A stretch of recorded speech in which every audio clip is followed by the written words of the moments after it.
Comment maximiser ta performance au travail, notamment au travers de l'organisation de ton plan de travail, mais aussi en optimisant l'espace, en optimisant ton bureau et l'open space. Typiquement, si tu travailles en open space, c'est ce qu'on va voir dans cette vidéo. Alors d'abord, le premier tip, c'est faire très attention aux bureaux qui sont en bordel. En fait, c'est prouvé, c'est scientifique que quand ton bureau est en bordel, en fait, ça va faire deux choses. Numéro un, ça va faire décroître ton intelligence, ta capacité cognitive à raisonner, à réfléchir.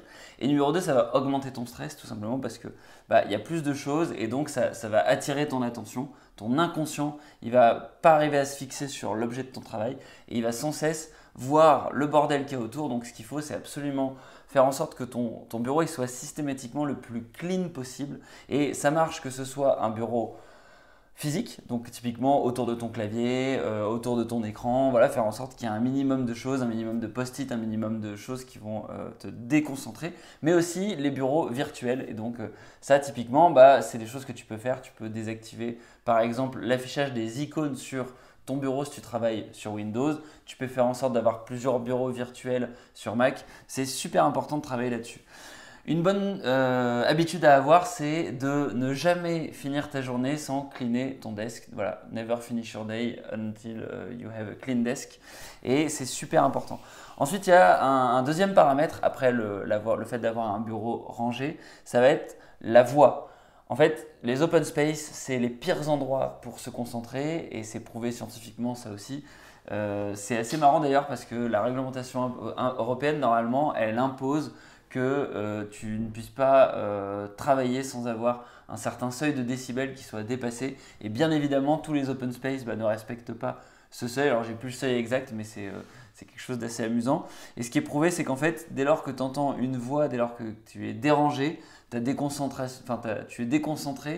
à hauteur de 37%. Donc, ton intelligence baisse d'un coup à hauteur de 37%. Du coup, une solution que tu peux avoir, bien sûr, c'est de t'isoler pour faire les travaux qui sont importants.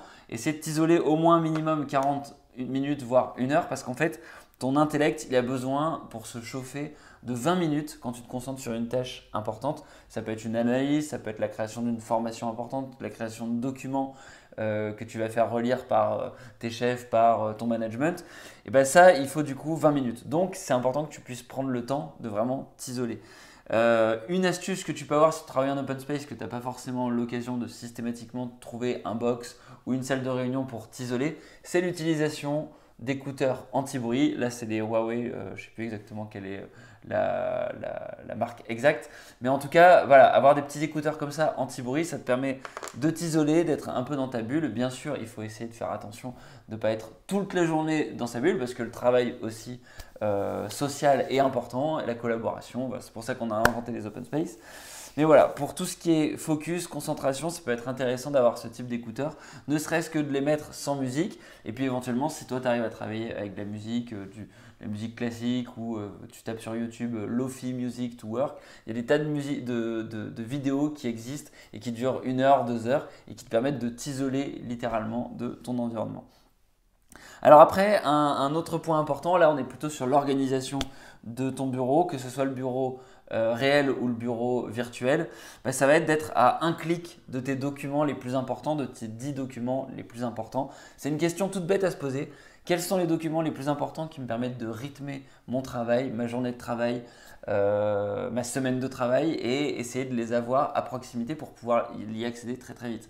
Alors si c'est des documents virtuels que tu as sur Google par exemple, tu peux faire des favoris dans Google Chrome. Si c'est des documents qui sont sur ton ordinateur, tu peux faire des raccourcis, que ce soit dans la launch bar de Apple ou alors la launch bar de Windows, tu peux aussi créer des raccourcis. Voilà, et puis enfin, le dernier conseil pour organiser ton espace de travail au mieux, c'est afficher tes objectifs.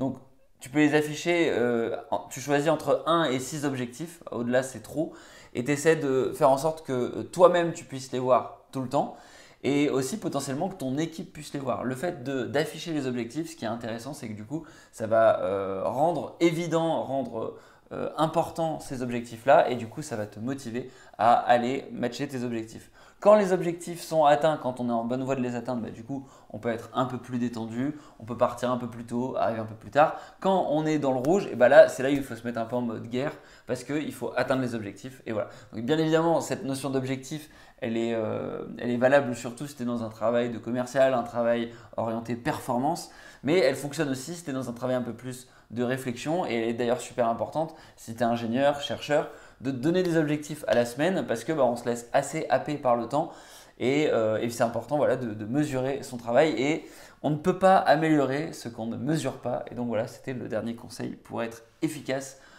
grâce à son espace de travail. Moi je te dis à la prochaine, n'hésite pas à liker la vidéo, t'abonner si tu n'étais pas encore, partager cette vidéo aux gens qui n'ont pas un espace de travail bien organisé. Et puis moi je te dis à la prochaine, ciao ciao.